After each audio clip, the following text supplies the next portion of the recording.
നിങ്ങളുടെ ദാമ്പത്യത്തിലെ, പ്രണയത്തിലെ, സ്നേഹബന്ധങ്ങളിലെ അകൽച്ചയ്ക്ക് ശനി ഒരു കാരണമാവും എന്നാണ് ഇന്ന് ചോദിക്കുന്നത്. ശനി കാരണമാവും. നിങ്ങൾ തമ്മിൽ വേർപിരിയാൻ കാരണക്കാരനാവുന്നത് ശനിയാണ് എന്ന് പറയുന്നത്. സ്നേഹബന്ധങ്ങളിൽ വേർപിരിയലുകൾ ഉണ്ടാവുന്നത് ശനി കാരണമാണ്. ഇനി സാമ്പത്തിക പ്രശ്നങ്ങൾ ഉണ്ടാവുന്നത് ശനി കാരണമാണ്.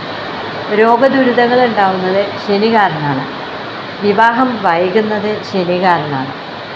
വിവാഹമൊക്കെ വൈകും. 7ാം ഭാവത്തിൽ ശനി ഉണ്ടെങ്കിൽ 30 വയസ്സിന് ശേഷമാണ് വിവാഹം നടക്കുള്ളൂ. ഇനി വിവാഹം വേർപിരിയിക്കാൻ ശനി മതി.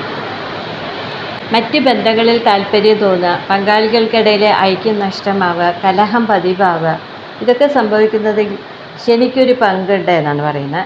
അപ്പോൾ നമ്മൾക്ക് അതിന് ദോഷപരിഹാരമായിട്ട് ശനിയെ ഒന്ന് നവഗ്രഹ പീഡാഹാര സ്തോത്രമാണ് ഞാനിവിടെ ചൊല്ലുന്നത്. പ്രത്യേകം പറയട്ടെ, മന്ത്രങ്ങൾ മിസ്യൂസ് ചെയ്യാതിരിക്കുക. കാരണം നമ്മളിവിടെ ആ ശക്തിയെ ആണ് ആരാധിക്കുന്നത്. അതിലത്തെ പോസിറ്റീവ് എനർജിയാണ് നമ്മളിവിടെ കൊണ്ടുവരുന്നത്.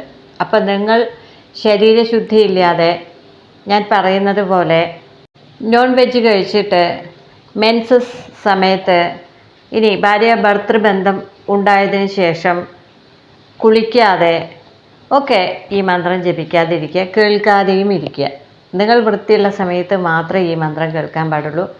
നമ്മൾ നിങ്ങളുടെ പ്രശ്നങ്ങളുടെ പരിഹാരത്തിന് വേണ്ടിയാണ് ഇത് പറഞ്ഞു തരുന്നത്. പ്രശ്നങ്ങൾ വിളിച്ചു വരുത്താതിരിക്കുക.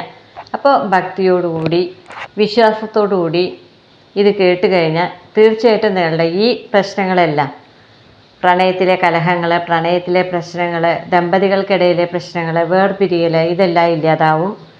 മാത്രമല്ല സാമ്പത്തിക പ്രശ്നങ്ങൾ തീരും, ജോലി കിട്ടും. കർമ്മകാരകൻ കൂടിയാണ്, ജോലിക്കൊക്കെ നല്ല അനുകൂലമാക്കി തരും. സ്നേഹബന്ധങ്ങൾക്ക് സാധ്യതയുണ്ട്, വിവാഹം വൈകുന്നതിന് പരിഹാരമായി മാറും. അപ്പോൾ നമുക്ക് ആ ശനീശ്വരൻ്റെ മന്ത്രം എന്താണെന്ന് നോക്കാം. സൂര്യപുത്രോ ദീർഘദേഹോ വിശാലാക്ഷ ശിവപ്രിയ മന്ദാചാര പ്രസന്നാത്മാ പീഡാം ഹരതുമേ ശനി. നിങ്ങളോട് ജപിക്കാൻ ഞാൻ പറയുന്നില്ല, നിങ്ങളിത് ആവർത്തിച്ച് കേട്ടാൽ മതി, റിപ്പീറ്റായിട്ട് കേട്ടാൽ മതി. 108 തവണ കേൾക്കണമെന്നാണ്, അല്ലെങ്കിൽ 1008 തവണ കേട്ടാൽ നല്ലതാണ്. അപ്പോൾ മന്ത്രങ്ങൾക്കൊരു കണക്കൊക്കെ ഉണ്ട് കേട്ടോ. 1008 തവണ കഴിയില്ലെങ്കിൽ 108 തവണയെങ്കിലും കേൾക്കുക. ഇനി ഏറ്റവും കുറഞ്ഞത് 21 തവണയെങ്കിലും കേൾക്കുക. റിപ്പീറ്റായിട്ട് കേട്ടാൽ മതി. നിങ്ങൾക്ക് എന്തെങ്കിലും കാര്യം അറിയണമെങ്കിൽ ഈ നമ്പറിൽ വാട്സപ്പിൽ കോൺടാക്റ്റ് ചെയ്താൽ മതി, പറഞ്ഞു തരും.